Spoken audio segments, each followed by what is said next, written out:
pelayanan Sema Adonai. Saya mengucapkan terima kasih. Shalom, selamat hari menjelang tengah malam ya buat Indonesia. Tetapi kita selalu antusias untuk belajar firman Tuhan. Saya menyapa Anda, saya Henny dari New York, mau mengajak Anda untuk bersama-sama belajar firman Tuhan melalui Zoom Sema Adonai. Zoom Sema Adonai saat ini dipenuhi oleh para pengajar-pengajar firman Tuhan, para dosen-dosen yang berkompeten ya untuk menyampaikan pengajaran-pengajaran firman Tuhan. Baik Bapak Ibu yang terkasih, sebelum kita memulainya, hari ini kita mendapatkan pengajaran yang sangat-sangat luar biasa. Saya sendiri sangat tertarik ya belajar firman Tuhan ini dari pengajaran Freedom in God ya. Apa sih pelajaran Freedom in God itu? Oh, menarik sekali teman-teman. Ternyata itu sangat baik buat kita untuk menjalani kehidupan kita ini. Dan waktu saya mendengarkan penjelasan sekilas dari Bapak Pendeta Jos Sudarman, yaitu dosen saya ya yang akan mengajar di RDO, dan dia menjelaskan tentang bagaimana kita menjalani hidup ini. Wah, saya bilang saya tertarik sekali, luar biasa pengajaran ini. Nah, Bapak Ibu, ayo bersama-sama kami fokus, dengarkan, dan tema pengajaran hari ini adalah kehendak bebas ya. Bapak Ibu yang terkasih, saya mengundang Bapak Ibu bersama-sama dengan saya untuk berdoa. Mari kita berdoa. Maha besar Engkau Bapa yang kami sembah di dalam nama Tuhan Yesus. Kami sangat bersyukur dan berterima kasih hari ini, jam ini Bapa, kami boleh belajar firman Tuhan melalui hamba-Mu yang Engkau kirim ke Zoom Sema Adonai. Bapa, suatu mukjizat, Zoom Sema Adonai boleh menerima, boleh mendapatkan, boleh bersama-sama oleh banyak sekali hamba-hamba Tuhan yang berkompeten yang Engkau kirimkan. Kami tahu Bapa, ini adalah pekerjaan Tuhan. Ini adalah kuasa-Mu Bapa, yang mau memberkati Zoom Sema Adonai untuk memberkati banyak orang ya Bapa.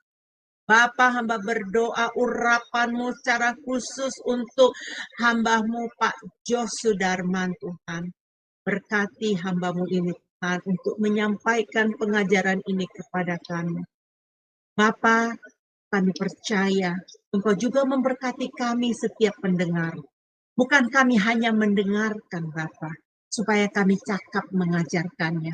Tetapi biarlah kami mendengarkannya, ada transformasi yang terjadi dalam kehidupan kami, supaya kami layak disebut menjadi pengikut-pengikut-Mu ya Bapa, yaitu umat kudus-Mu, mempraktekkan hidup benar di dalam dunia yang saat ini sedang kacau ya Bapa. Bapa Surgawi, oleh kasih anugerah-Mu Bapa, kami percaya Engkau akan melawati setiap kami, baik yang sedang mendengarkan siaran kami Bapa, ataupun nanti Tuhan, biarlah Engkau lawati mereka, dan kami mengerti akan pelajaran ini untuk kami menjadi serupa dan segambar dengan Engkau. Untuk tim yang melayani Engkau malam hari ini Bapak, Engkau berkati baik dalam bidang operator, wifi kami, listrik kami serahkan semua di dalam tangan kasih-Mu, dan kami percaya oleh pertolongan-Mu Tuhan, pelayanan kami Tuhan memuliakan nama-Mu. Bapak Surgawi, terima kasih, di dalam nama Tuhan Yesus kami berdoa, mengucap syukur, haleluya, amin, amin, amin. Ada amin Bapak Ibu yang terkasih di dalam Tuhan. Saya sangat senang sekali kedatangan Pak Jos ya.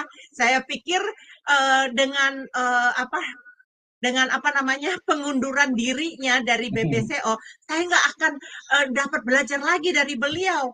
Ternyata saya masuk ke RBO dan saya akan bertemu dengan dosen saya ini, Pak Jos Sudarman, yang akan mengajarkan saya juga banyak pengetahuan ya. Wah, terima kasih banget Pak Jos ada di tengah-tengah kami. Saya percaya Tuhan yang mengirim Bapak ke tempat kami di sini untuk memberkati banyak orang ya, karena channel-channel kami disiarkan berbagai tempat, Mungkin mereka juga yang tidak bisa ikut komitmen di dalam sekolah RBO, ya tetapi mereka bisa menerima berkat juga melalui pelayanan Bapak di Zoom kami.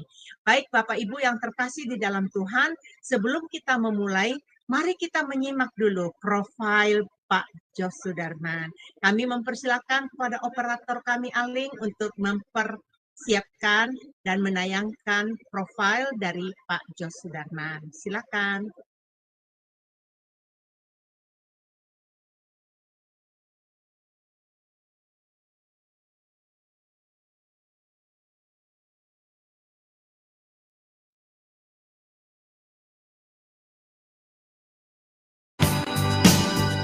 Salam semua, kami dari SMA Adonai dengan bangga memperkenalkan pembicara kita yakni Bapak Pendeta Jos Sudarman. Dan berikut adalah profil singkat dari beliau. Terlahir dengan nama Jos Sudarman Lawanto. Dilahirkan di kota Palembang pada tahun 1967. Terlahir dalam keluarga Kristen. Tahun 1983, beliau sudah terlibat dalam pelayanan kaum pemuda dan organisasi gereja di GMI. Gereja Metodis Indonesia di Palembang. Beliau menyelesaikan studi sarjana ekonomi di Universitas Tridinanti Palembang, meraih gelar Magister Teologi di STT Bethel Indonesia, STTBI Jakarta, dan menyelesaikan studi program doktoral serta meraih gelar Doktor Teologi di STT Karesi Yogyakarta. Seiring itu menjadi pembicara pada interdenominasi gereja seperti di GPDI, GBI, GRJA, Full Gospel Fellowship, dan mengadakan seminar rohani di GSKI Yogyakarta. Sebagai tim pengembalaan di GSKI Kebun Jeruk Jakarta dan dosen tetap di STT Okumene Jakarta. Bekerja di beberapa perusahaan multinasional sejak tahun 1995 hingga tahun 2019 sebagai National Manager di bidang Sales Marketing. Beliau sudah berkeluarga sejak Desember tahun 1994 serta sudah dikaruniai satu orang anak tunggal yang sudah bekerja. Pengalaman dalam pelayanan. Mulai tahun 1999 hingga tahun 2002, sebagai wakil FE Family Altar di GBI Bandung, dari tahun 2008 hingga sekarang atau now sebagai tim penggembalaan di GSKI Rehoboth Kebun Jeruk, Jakarta Barat.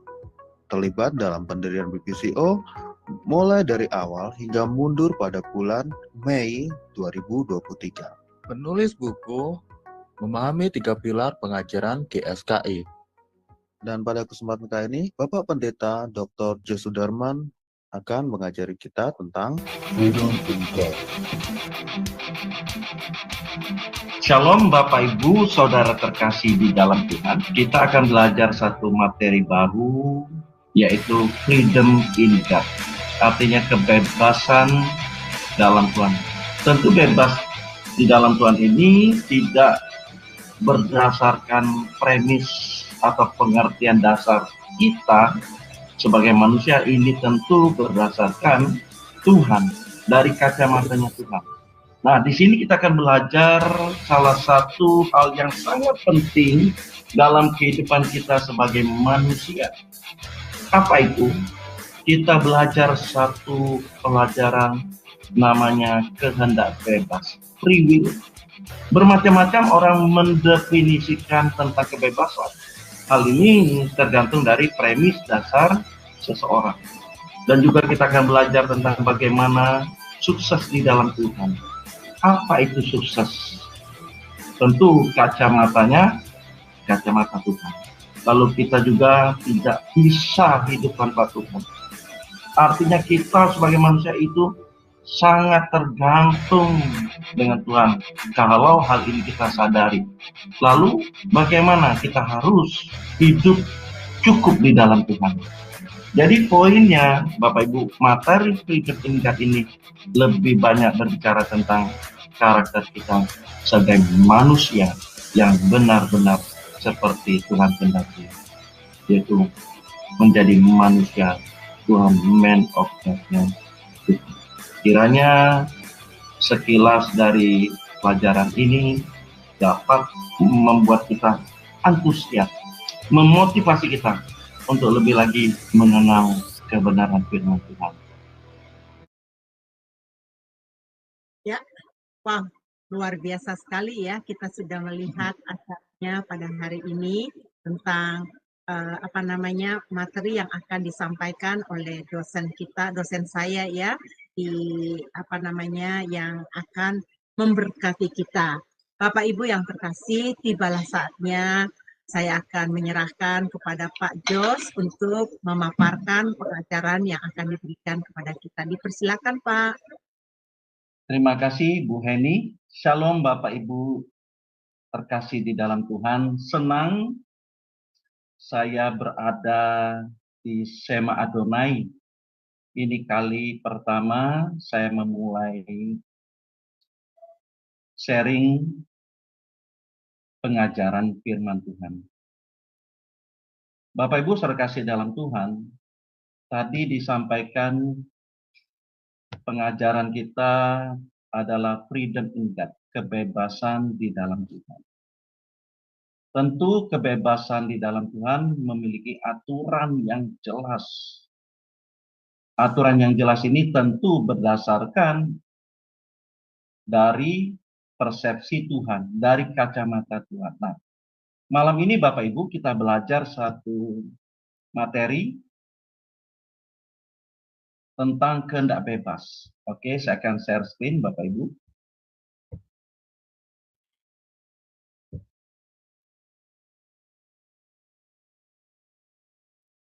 Oke, apakah sudah terlihat materinya?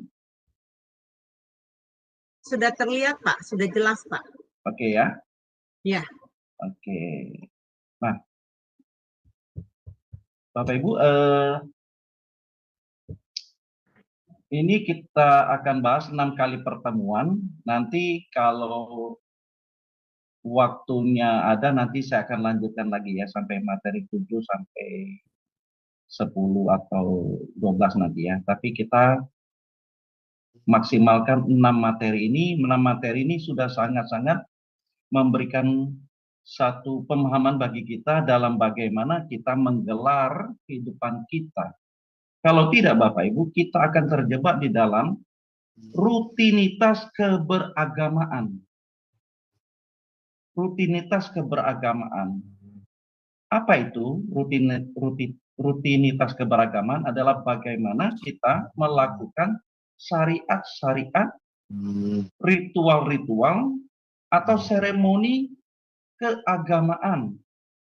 Yang mana hal itu tidak ada bedanya dengan agama-agama yang lain.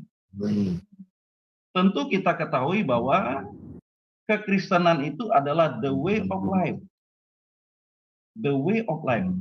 Jalan hidup. Jalan hidupnya siapa? Tentu kita sepakat jalan hidupnya Tuhan Yesus. Makanya kita disebut orang Kristen. Pengikut Kristus, murid-murid Kristus.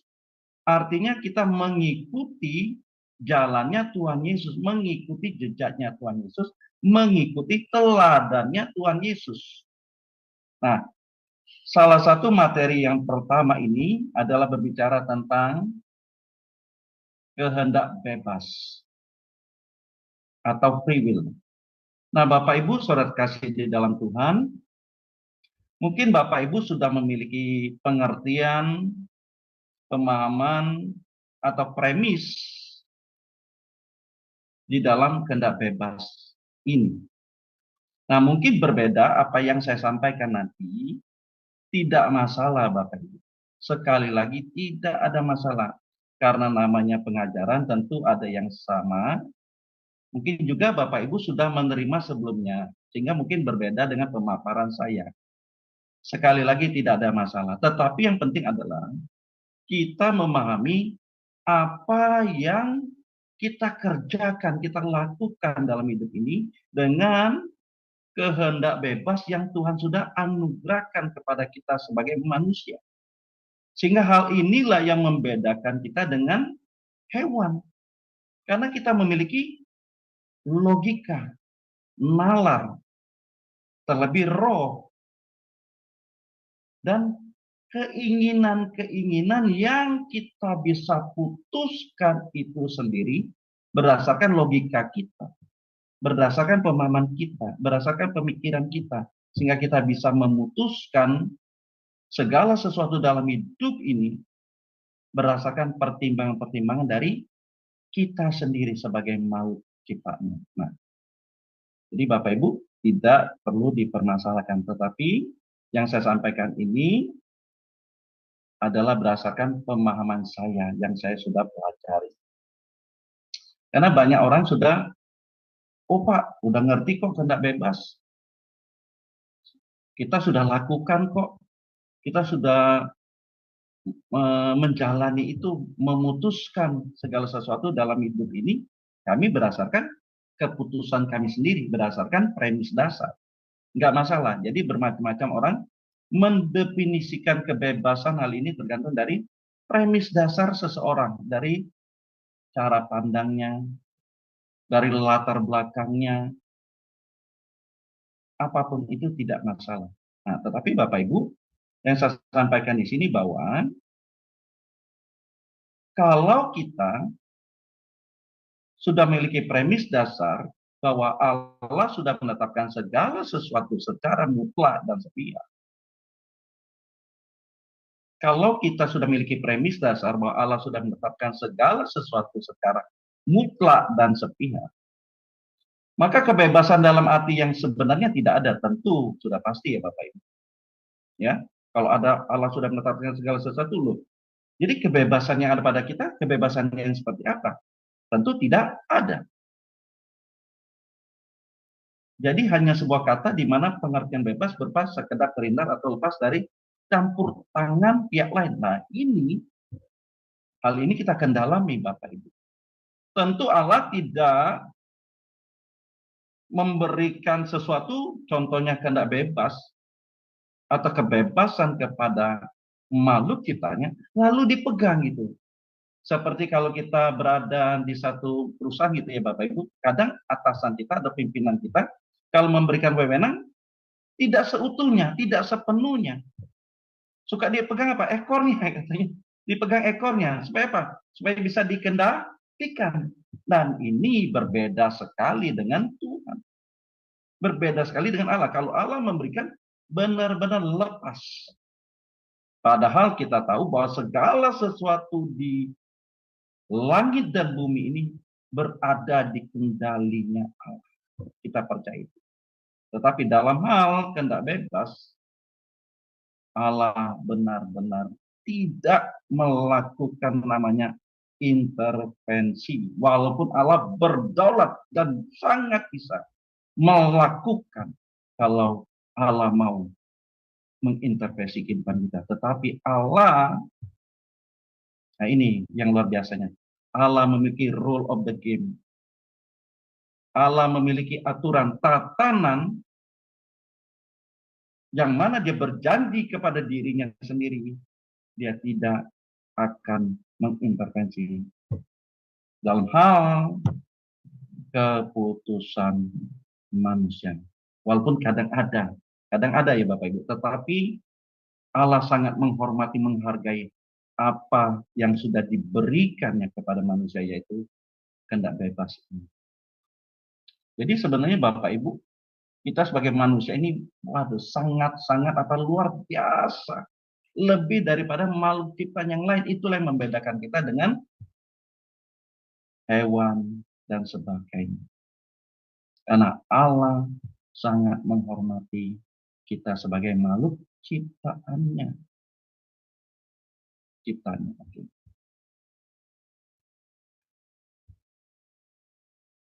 Jadi jika demikian, sejatinya manusia itu tidak memiliki kebebasan.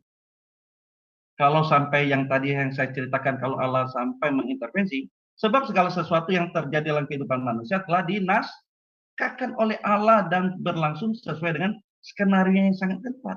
Kalau sampai dengan itu dilakukan Allah, wah, Bapak Ibu, kita hanya seperti robot. Kenapa? Karena semua keputusan, pilihan, serta segala tindakan manusia sudah dirancang oleh Allah. Sehingga manusia hanya melaksanakannya, eksekutor saja.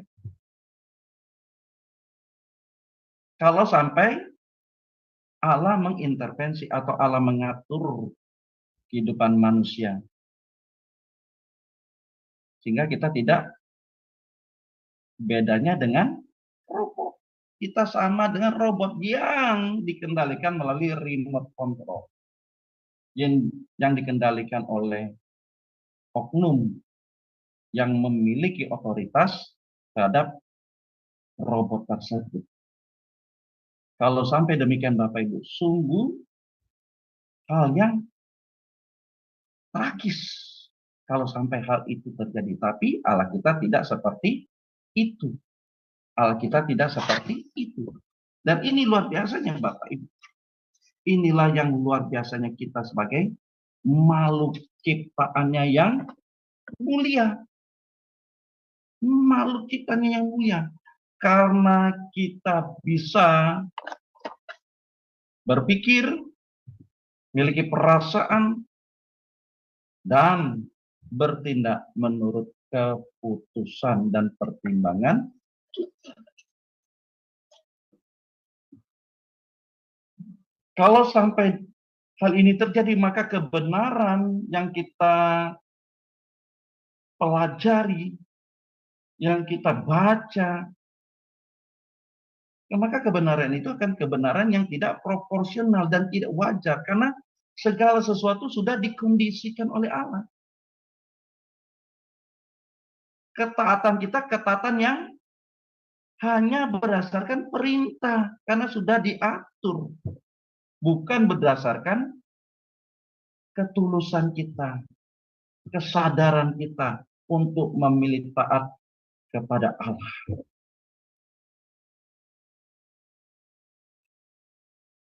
Jadi dengan demikian Bapak Ibu, kehendak bebas ini sangat-sangat berperan penting dalam kehidupan kita sebagai makhluk ciptaan. Memiliki peran yang sangat-sangat penting. Kenapa Bapak Ibu? Kenapa? Karena melalui kehendak bebas ini, kita harus mempertanggungjawabkan segala keputusan yang kita ambil selama kita hidup di bumi ini. Dan keputusan yang kita ambil itu akan berdampak kepada kekekalan. Berdampak kepada kekekalan. Betul Bapak Ibu. Salah dalam mengambil keputusan dalam hidup kita, artinya salah kita mengambil arah fokus hidup kita. Ya bisa saja Bapak Ibu kita berbalik, bisa saja. Tetapi bagaimana kalau kita sudah terlena, kita merasa sudah maknyus, merasa sudah nyaman, merasa sudah cocok dengan selera jiwa kita, keputusan yang kita ambil. Padahal keputusan yang kita ambil itu sangat-sangat bertentangan dengan kehendak Tuhan. Oke, Bapak Ibu, kita lanjut dulu ya.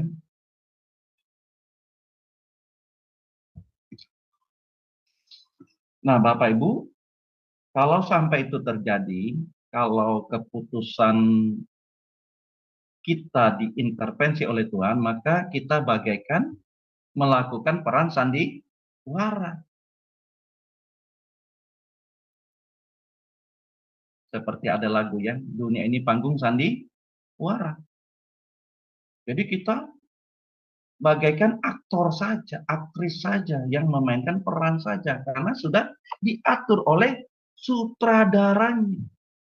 Kita hanya memainkan peran itu saja. Bukan berdasar kehendak kita, keinginan kita, kesadaran kita, tapi sudah diskrip. Sudah tadi tersusun naskah dengan baik. Kita hanya melakukannya saja, menjalankannya saja. Kita hanya eksekutor saja. Ini adalah pandangan yang salah besar.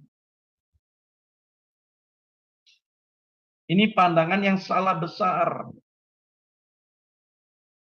Kalau itu terjadi, tadi saya sampaikan, kebenaran tidak dapat diimplementasikan secara proporsional dan wajar kalau premis dasarnya adalah Allah sudah menetapkan segala sesuatu secara sepihak dalam kedaulatan mutlaknya.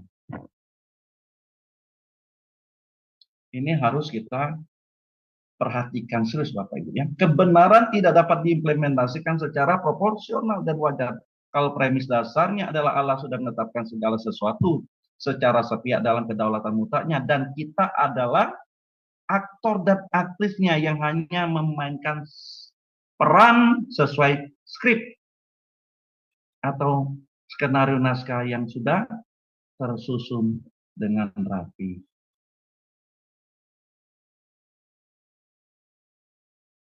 Dan itu salah besar.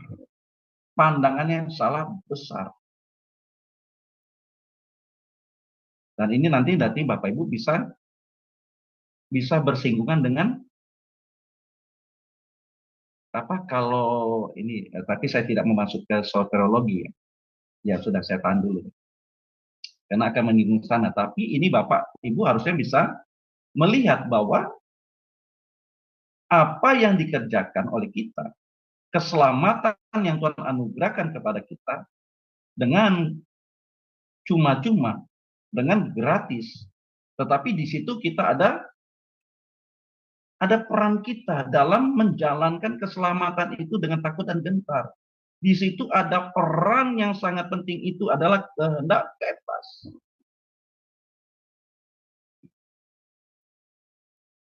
Lalu ada yang mengatakan nih, sekali nggak apa-apa saya sampaikan.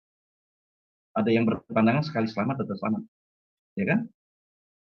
Ada yang berpendapat demikian, berpandangan seperti itu tidak perlu kita perdebatkan. Tetapi kalau Bapak Ibu memahami kehendak bebas ini, tentu ini sangat berkaitan dengan keselamatan kita loh. Kenapa? Kehendak bebas yang ada pada kita, lalu kita pergunakan dengan sesuka-suka kita, menuruti kehendak daging kita, keinginan duniawi kita, keinginan jasmani kita, dan kehendak bebas itu tidak sesuai, kehendak bebas yang ada pada kita, yang kita lakukan itu tidak sesuai dengan kehendaknya Allah, maka apakah kita tetap selamat? Nah, nanti Bapak Ibu bisa menjawabnya masing-masing ya. Saya hanya melontarkan ini saja. Karena saya tidak mau nanti kita ke pengajaran materi yang lain. Oke.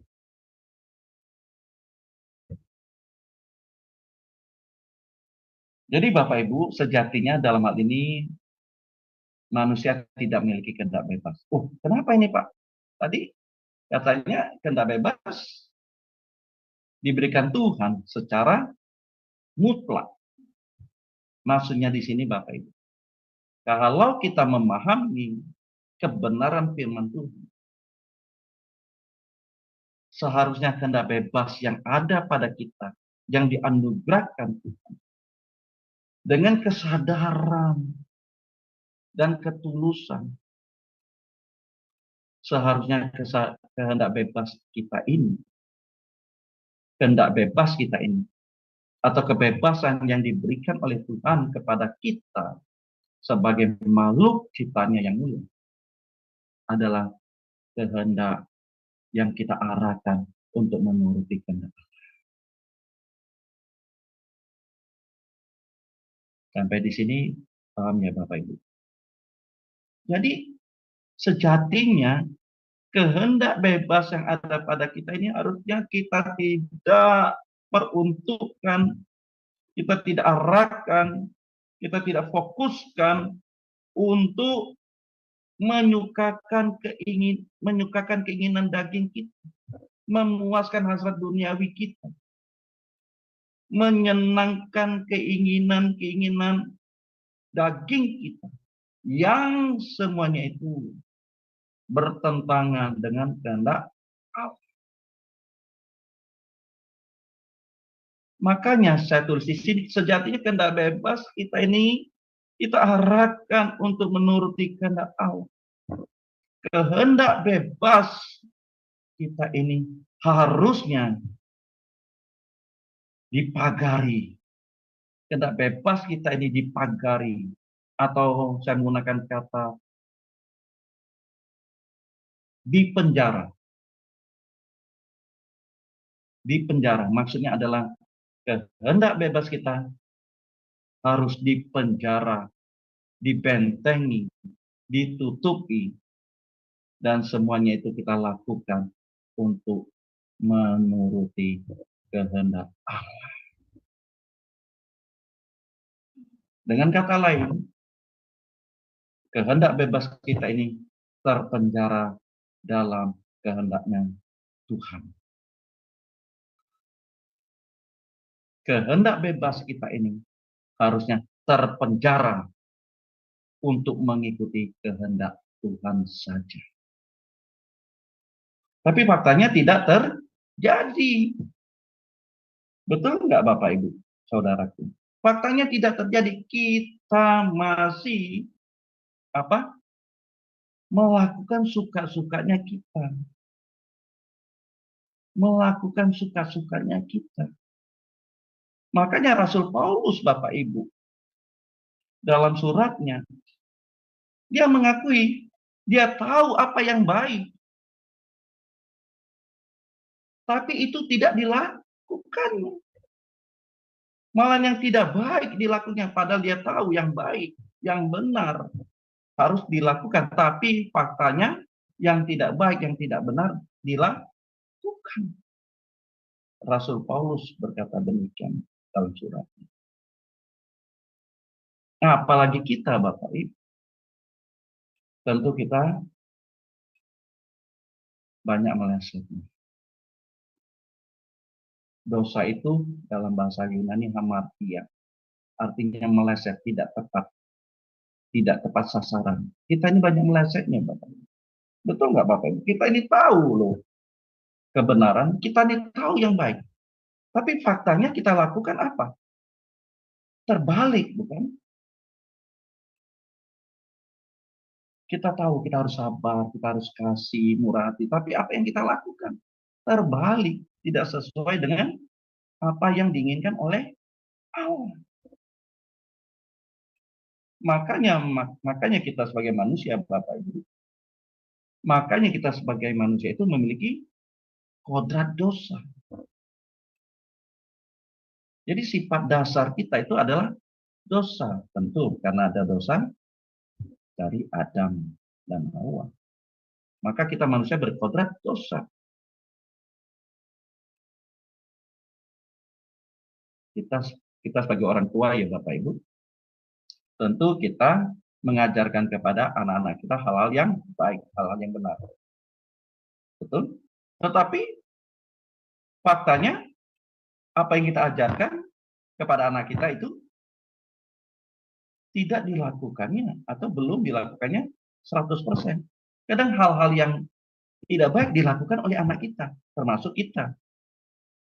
Padahal kita tahu hal yang baik, tapi bukan kebaikan yang kita lakukan. Kadang lebih banyak kejahatan atau hal yang tidak diinginkan oleh Allah kita lakukan. Makanya kita manusia berkodrat dosa. Inilah perjuangan kita Bapak Ibu. Di mana di dalam kehendak bebas yang ada pada kita, kita berjuang untuk menanggalkan manusia kita yang berkodrat dosa. Kita berjuang dari manusia yang berkodrat dosa menuju manusia yang berkodrat ilahi. Manusia yang dikehendaki Allah. Dari manusia ciptaan lama kita berjuang menjadi manusia baru, ciptaan baru. Inilah perjuangan kita. Perjuangan di sini tentu sangat berperannya adalah kehendak bebas, free will.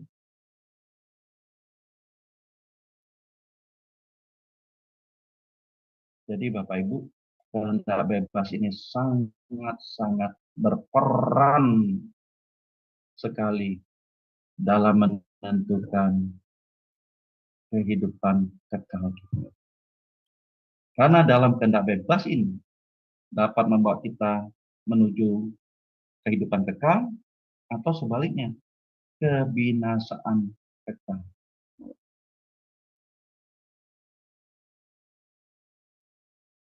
Mengerikan ya Bapak Ibu. Tapi kita bersyukur Bapak Ibu. Bersyukur ya. Saya sih nggak tahu ya Bapak Ibu ya.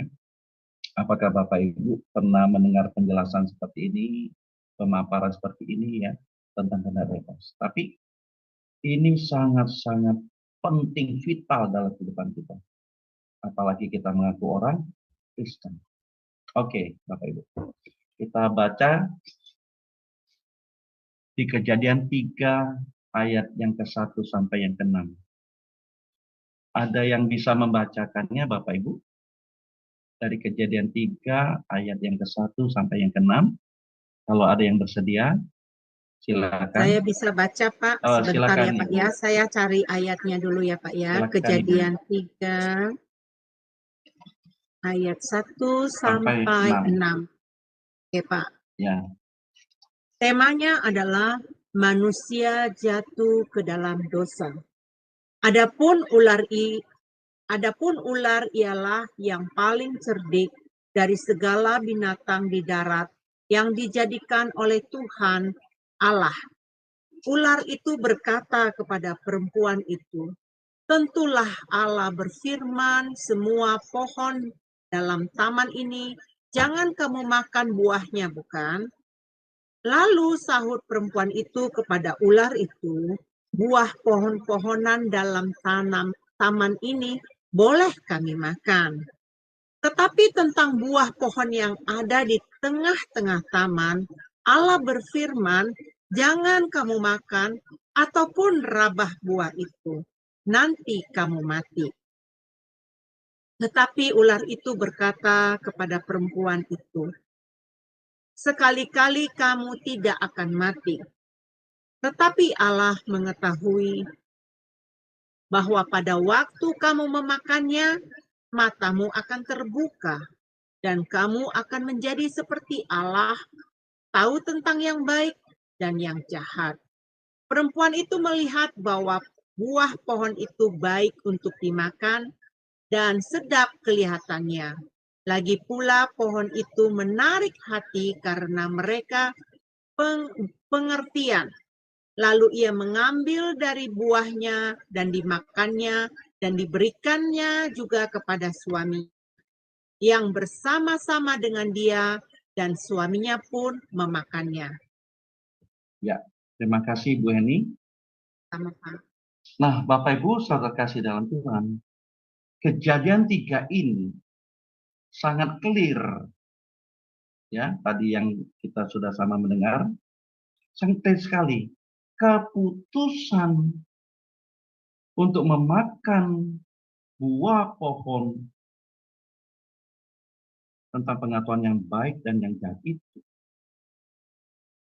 keputusan mengambil dan memakan buah pohon tersebut berdasarkan pertimbangan dan keputusan manusia.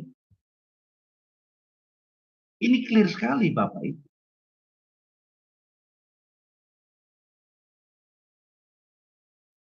Allah tidak mengintervensi. Allah tidak berusaha menghindarkan manusia dari pencobaan tersebut. Kenapa? Karena Allah memberi kehendak bebas kepada manusia. Clear. Keputusan mengambil dan memakan buah pohon tersebut berdasarkan dari keputusan dan pertimbangan manusia. Berdasarkan pertimbangan dan keputusan manusia itu. Dalam hal ini Adam dan Hawa. Allah tidak intervensi. Allah tidak mencegah. Oh, kalau Allah mencegah tadi itu. Jadi sandiwara. Kalau Allah mencegah, oh jangan. Wah, sandiwara. Allah sudah memberikan perintah loh. Jangan makan buah. dari pohon pengetahuan yang baik dan yang jahat. Kalau alam cegah, jadi sandiwara, main-main pura-pura. Dan Allah kita tidak seperti itu. Jadi Allah benar-benar memberi kebebasan kepada Adam dan Hawa untuk mengambil keputusannya sendiri. Inilah konsekuensi menjadi makhluk yang bebas.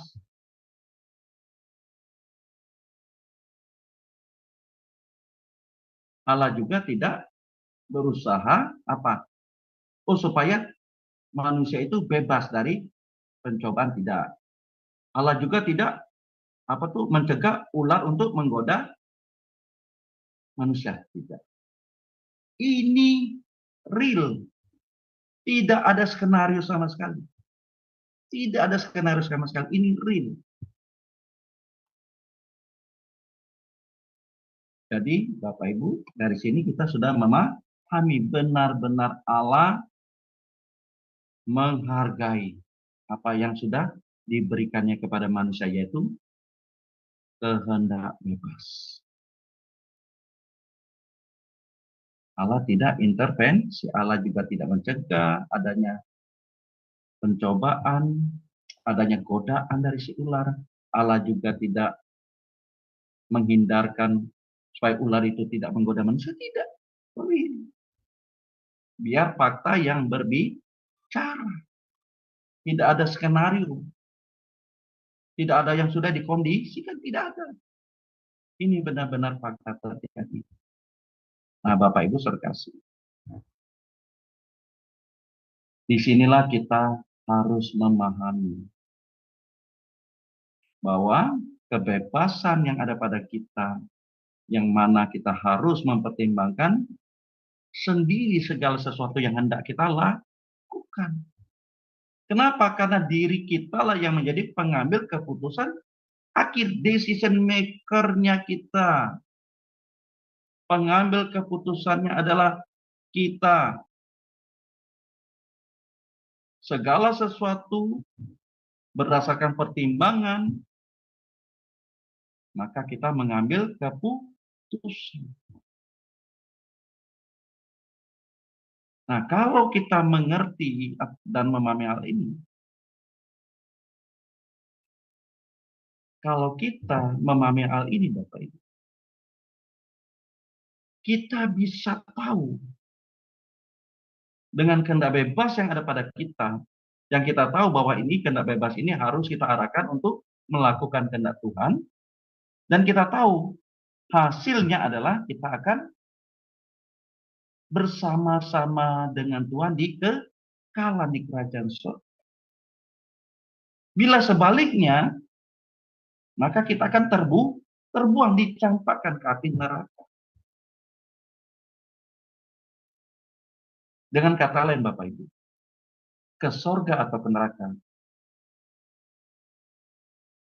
itu kita yang memilih. Sampai di sini ya Bapak Ibu ya. Ke surga atau ke neraka,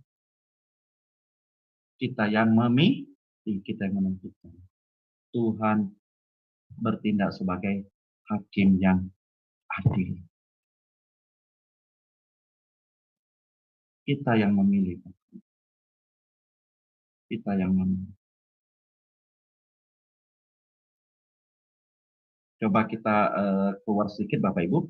Saya minta tolong Ibu Eni bisa baca lagi di Matius 7. Matius 7 ayat 21 sampai 23. Sebentar, saya cari dulu Matius 7 ayat 1 sampai ayat 23 ya Pak ya? Ya. Baik, saya akan bacakan. Bukan setiap orang yang berseru kepadaku, Tuhan, Tuhan, akan masuk ke dalam kerajaan sorga, melainkan dia yang melakukan kehendak Bapakku yang di sorga. Pada hari terakhir banyak orang akan berseru kepadaku, Tuhan, Tuhan, bukankah kami bernubuat demi namamu dan mengusir setan demi namamu dan mengadakan banyak mujizat demi namamu juga? Pada waktu itulah aku akan berterus terang kepada mereka dan berkata, aku tidak pernah mengenal kamu, enyahlah daripadaku, kamu sekalian pembuat kejahatan.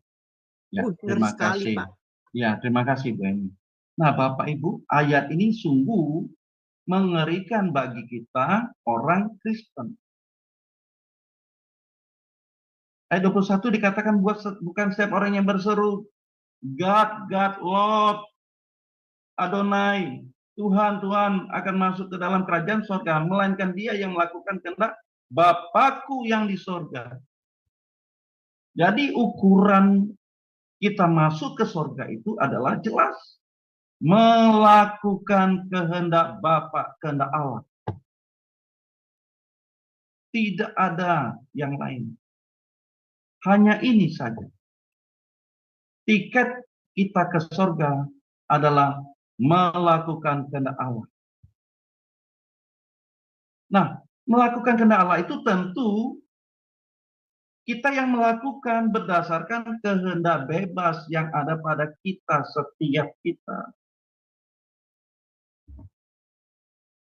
Berdasarkan pertimbangan kita, sehingga kita memutuskan melakukan kehendak Allah.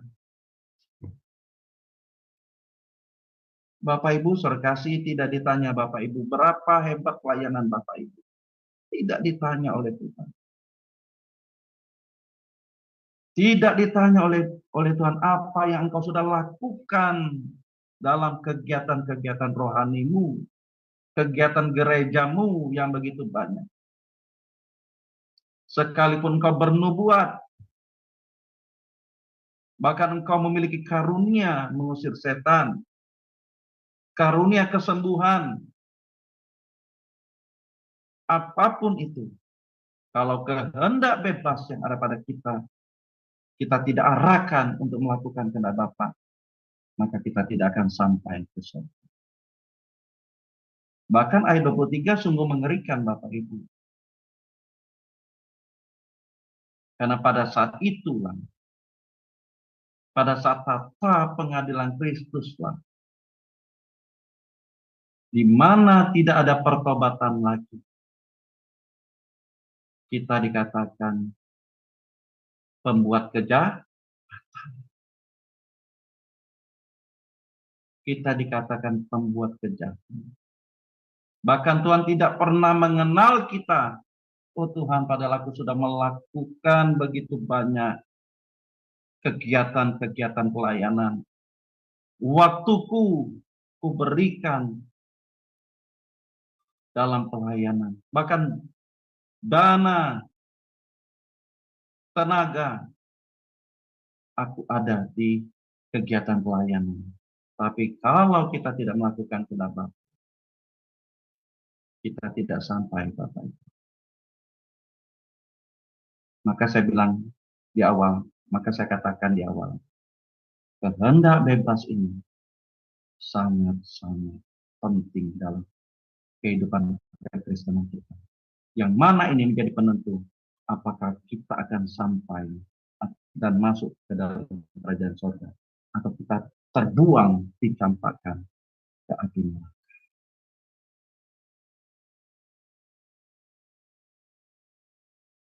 Tapi Bapak Ibu, jangan gara-gara ayat ini Bapak Ibu yang sudah dalam pelayanan undur, jangan. Tetap maju terus. Harus.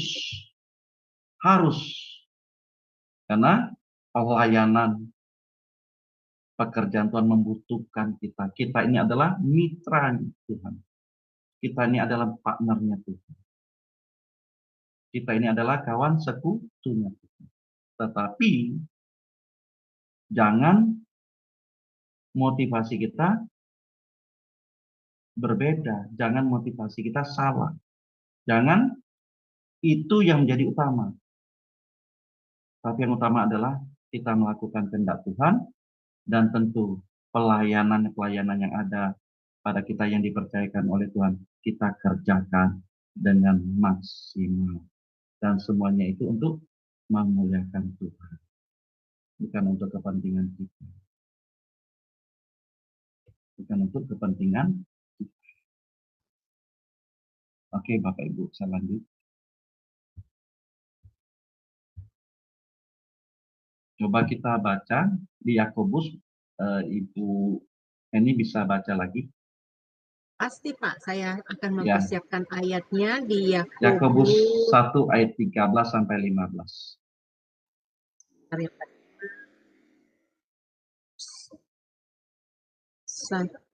ayat sampai ayat 15, Yakobus 1. 15 ya. Baik, demikianlah firman Tuhan. Apabila seorang dicobai, janganlah ia berkata, pencobaan ini datang dari Allah. Sebab Allah tidak dapat dicobai oleh yang jahat.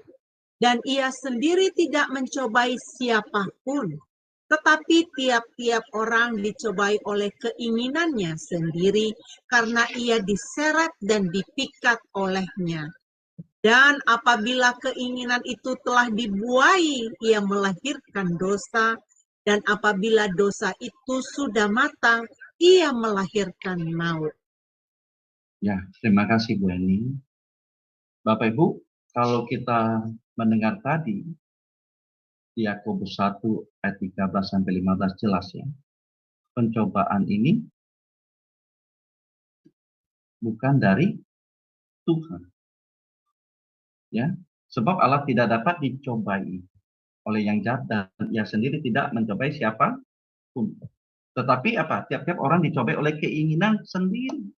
Tadi kalau kita melihat tadi di Kejadian 3, Hawa tergoda, Hawa tertarik melihat buah pohon itu.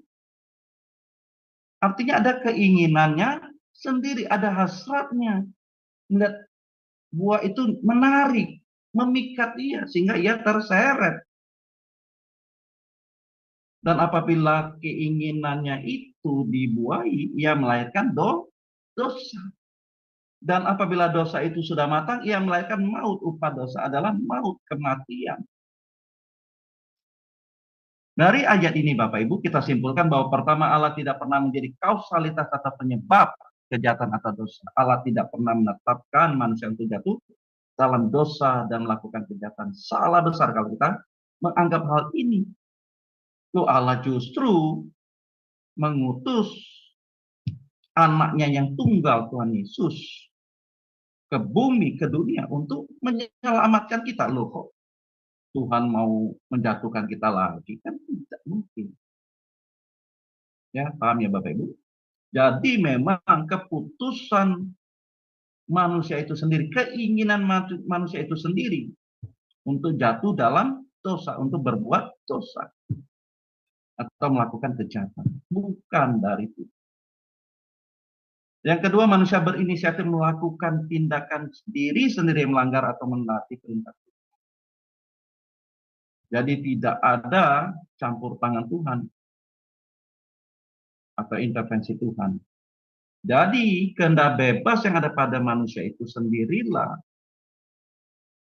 yang mengambil sikap atau menentukan keputusan untuk taat atau tidak. Mengikuti kehendak Tuhan atau melawan perintah Tuhan. Untuk setia atau tidak setia. Bergantung kepada manusia itu sendiri dengan keputusannya.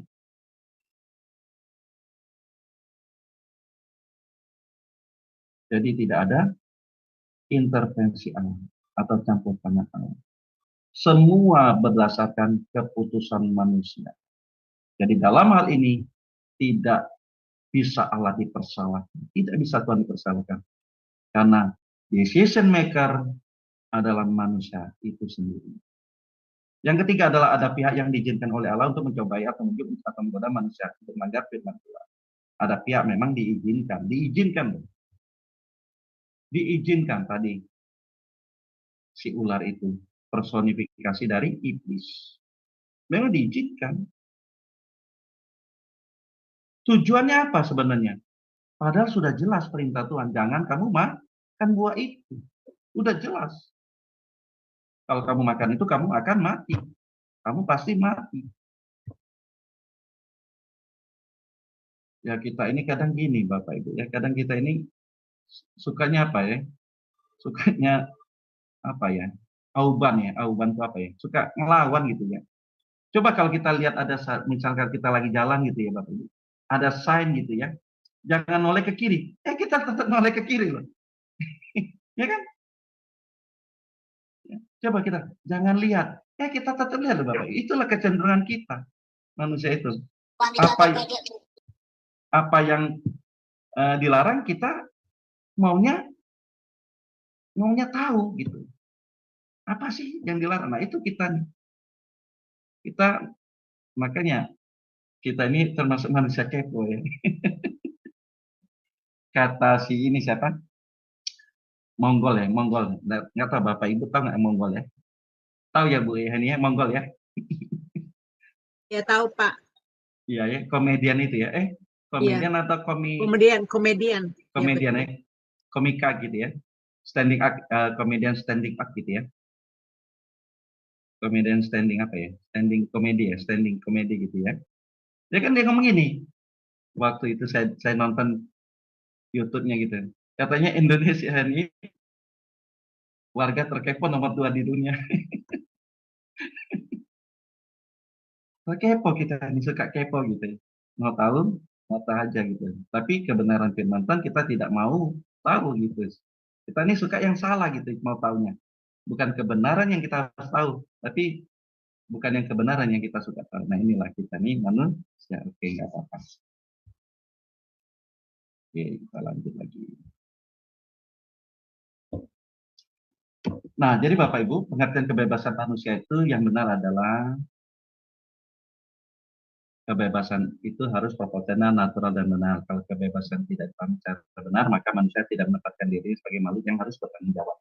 Manusia, nah ini kita harus tahu, kita ini adalah manusia yang memiliki beresiko sangat tinggi, memiliki resiko sangat tinggi. Kenapa? Resikonya karena kehidupan kita ini tidak berhenti setelah kita mati di bumi ini. Resiko kita adalah apakah kita akan selama-lamanya bersama dengan Kristus di kehidupan kekal atau selama-lamanya di kematian kekal di api neraka. Ini kita harus sadari, kita ini makhluk yang berisiko sangat tinggi. Kalau hewan mati selesai, kalau kita enggak, karena ada roh di dalam diri kita yang dihembuskan Allah, nismat hayim dalam bahasa Ibrani. Ada roh yang dihembuskan Allah sehingga kita menjadi makhluk yang kekal. Kita ini makhluk yang kekal Bapak. Kenapa? Itu tadi. Kita akan selama-lamanya di surga apa? Selama-lamanya di api neraka. Kehidupan kekal atau kematian kekal. Dengan kehendak bebas yang ada pada kita. Dengan segala pilihan yang ada pada kita. Ini yang harus kita menjadi perhatian sungguh-sungguh Bapak Ibu. Kalau kita dipanggil oleh Tuhan, kalau kita dipanggil oleh Tuhan, kita kemana? Sekarang ini Bapak Ibu, sekarang ini, malam ini, kalau di Indonesia malam, kalau di tempat Bapak Ibu di Amerika mungkin pagi hari ya. Pagi hari ya Bu ya? Iya Pak, hari ini pagi hari di New York. Jam berapa tuh Bu? Sekarang jam 11 lewat 3 menit. Tuh jam 11. Kalau kita dipanggil Tuhan, misal, kita sudah tahu belum ancar-ancarnya Bapak Ibu? Ancar-ancarnya kemana? Ada dong kita ini ancar-ancarnya, tanda-tandanya, gelagatnya tuh. Kita tahu loh Bapak Ibu. Jangan kita bilang, oh nggak tahu. Tahu loh. Kenapa? Karena perjalanan hidup kita dari kemarin, dari minggu lalu, bulan lalu, itu menunjukkan dengan kehendak bebas yang ada pada kita, pilihan yang kita ambil, kita mengarahkan hidup kita kemana?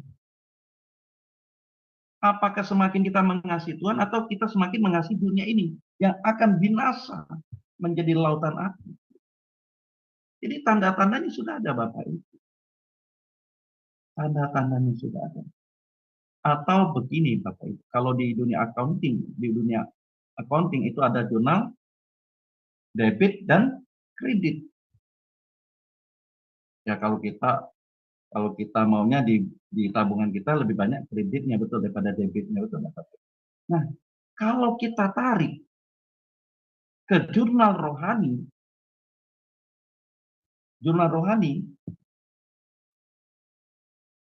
kehendak Allah, kehendak daging kita. Keinginan Allah, keinginan daging kita, keinginan manusia kita. Lebih banyak mana? Lebih banyak mana kita menabungnya? Lebih banyak mana kita menginvestasi? Apakah lebih banyak melakukan kehendak Allah? Atau lebih banyak kita melakukan keinginan daging kita, keinginan jasmani kita, keinginan duniawi kita? Nah, sudah tahu Bapak Ibu, kalau di neraca yang mana lebih berat? Kita tahu. Itu semua based on our free will. Berdasarkan kehendak bebas kita. Kita melakukan itu. Bapak Ibu, ini mengerikan ya Bapak Ibu. Tapi justru kita bersyukur Bapak Ibu hal ini, kebenaran hal ini. Jadi kita benar-benar serius melakukan apa yang jadi kehendak Allah dan hidup kita.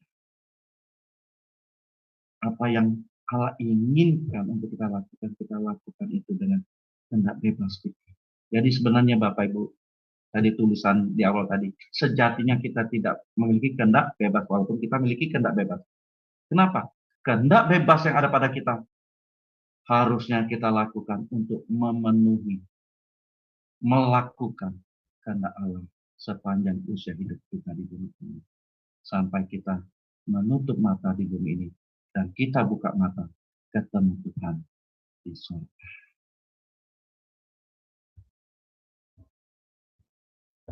Jadi Bapak Ibu, kehendak adalah dorongan dalam diri kita, dalam diri manusia untuk meraih atau mengharapkan sesuatu.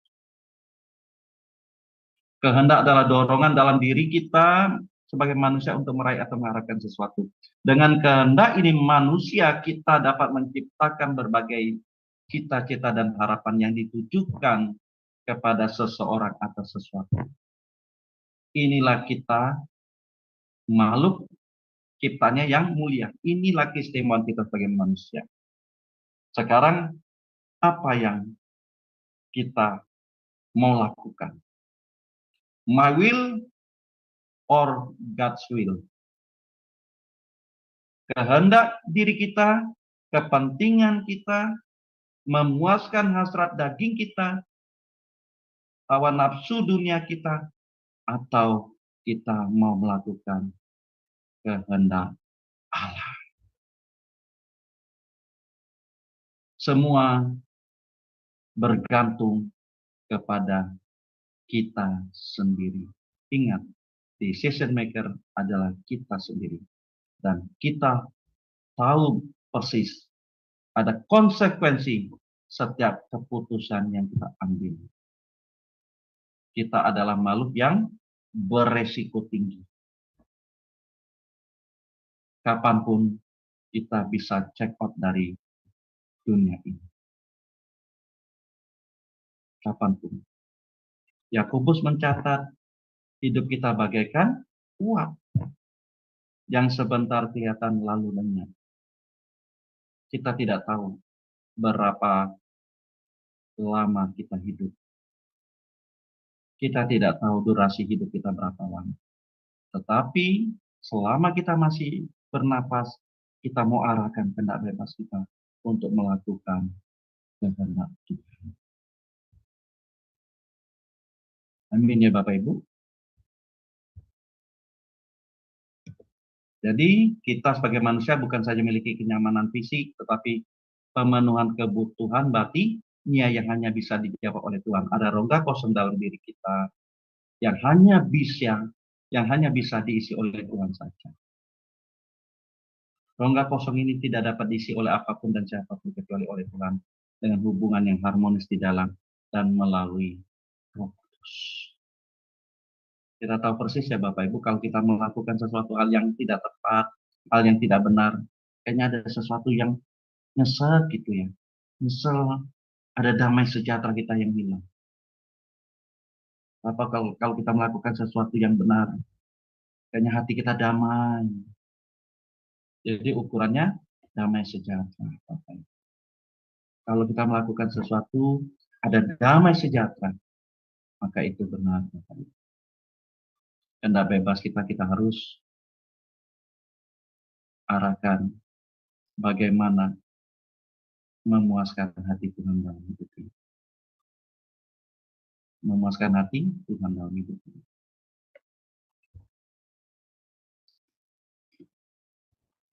Coba kita baca Bapak Ibu di Matius 4 ayat yang keempat. Matius 4 ayat yang keempat, boleh Bu Heni? Matius 4 ayat keempat itu ayat favorit saya, Pak. Tapi saya baca itu sebenarnya hafal, tapi saya takut kalau saya salah ya. Nah, ini firman Tuhan. Tetapi Yesus menjawab, ada tertulis, manusia hidup bukan dari roti saja, tetapi setiap firman yang keluar dari mulut Allah. Benar nggak? Itu saya benar. baca, saya ayat haleluya. Benar, haleluya. Luar biasa Oke. Bapak Ibu. Jadi kita hidup bukan dari roti saja. Ini benar-benar roti Bapak Ibu, makanan. Tapi kita harus ingat, kita hidup dari setiap firman yang keluar dari mulut Allah. Adalah suatu kehormatan yang tiada tara kalau kita manusia diberi kebebasan untuk menempatkan diri kita di hadapan Tuhan dengan benar. Dan ini harus dilakukan dengan kerelaan, dengan kesadaran, bukan dengan paksaan. Hal ini berarti bahwa kita memilih Tuhan. Dengan kesadaran kita memilih Tuhan. Melakukan kehendak Tuhan. That's it. Jadi dengan kesadaran, dengan kerelaan, dengan ketulusan, kita memilih Tuhan. Untuk mengasihi, menghormati Tuhan dengan segenap hati, dengan segenap jiwa, dengan segenap kekuatan yang ada pada kita. Dan kita abdikan diri kita dengan kehendak bebas. Kita abdikan diri kita untuk menjadi pelayannya, untuk menjadi muridnya, menjadi pengikutnya. Sehingga kita Bapak Ibu sampai di kekekalan. Sampai di kekekalan. Oke Bapak Ibu, ini slide-nya masih panjang, tapi saya cukupkan malam ini sampai di sini. Saya cukup dulu ya Bapak Ibu. Nanti mungkin Bapak Ibu ingin bertanya atau ingin menanggapi, silakan. Saya stop share dulu. Terima kasih. Silakan Bu Eni. Ya, terima kasih banyak untuk Pak dosen saya itu Pak Jos yang membawa materi pada hari sangat luar biasa. Tentunya ini benar-benar sangat memberkati hidup kita ya. Bapak Ibu yang terkasih, jangan kemana-mana karena akan dibuka ruang tanya jawab. Tapi sebelum ruang tanya jawab ini, wah saya sangat senang sekali, ternyata full of the house ya. Tadi ada beberapa orang yang pamit karena besok pagi mereka harus bekerja jam 4 pagi, tetapi ya tidak apa-apa ya. Pak, ini sangat luar biasa pengajaran hari ini ya. Saya teringat sekali waktu saya pernah diajarkan tentang mengenai kehendak bebas ini. Seperti yang Bapak ajarkan tadi bahwa kita tuh tidak punya kebebasan seperti apa yang kita mau secara manusia, tetapi kehendak bebas kita itu adalah kehendak Allah. Jadi ibaratnya kita sudah menjadi umat Kristen itu, hidup kita seperti yang di penjara. Ya, kita tidak, orang yang di penjara itu tidak semaunya dia keluar dari penjara, dia mau beli rokok, dia mau beli pisang goreng, dia mau beli apa, atau dia mau besuk keluarganya, atau dia menghadiri pernikahan temannya, itu tidak bisa dia lakukan ya, karena ada satu peraturan-peraturan. Nah, peraturan-peraturan kita anak Tuhan itu adalah firman Allah. Firman Allah yang menggaitkan kita untuk masuk ke dalam kebenaran firman.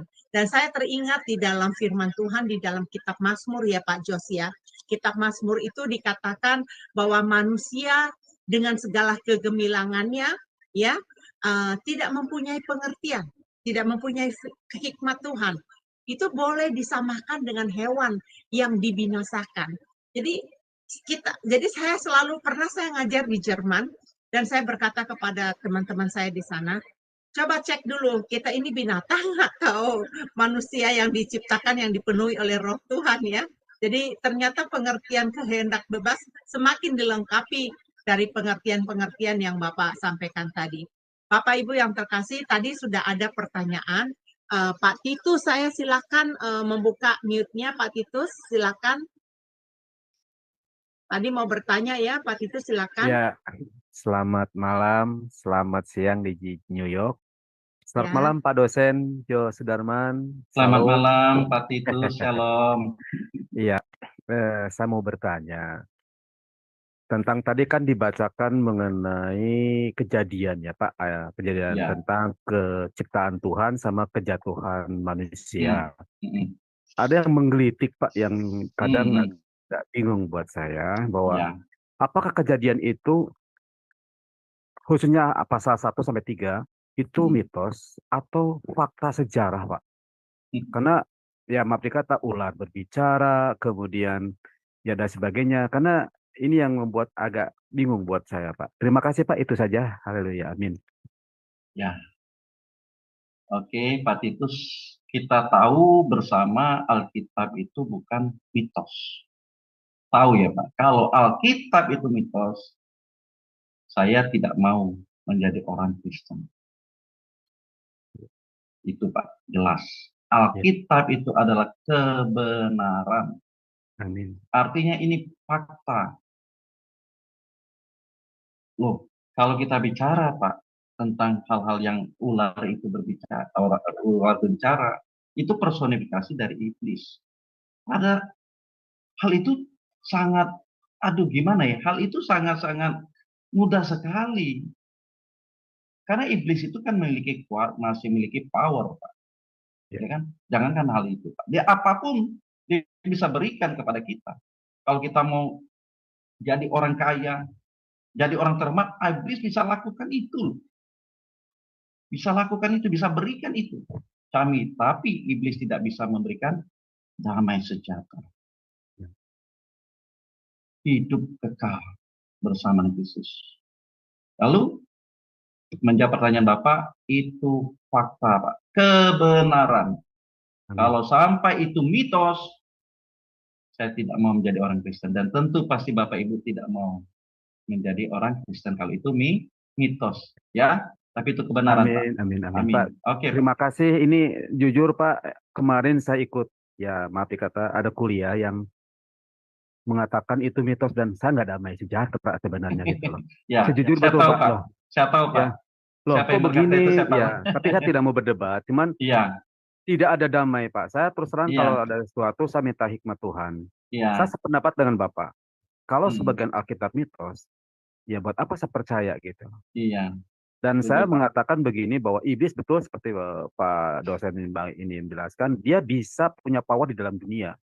Ya, kalau istilah kata mah bisa menjelma jadi roh, setan dan Iya, sebagainya, iya. kuntilanak gitu kan. Iya.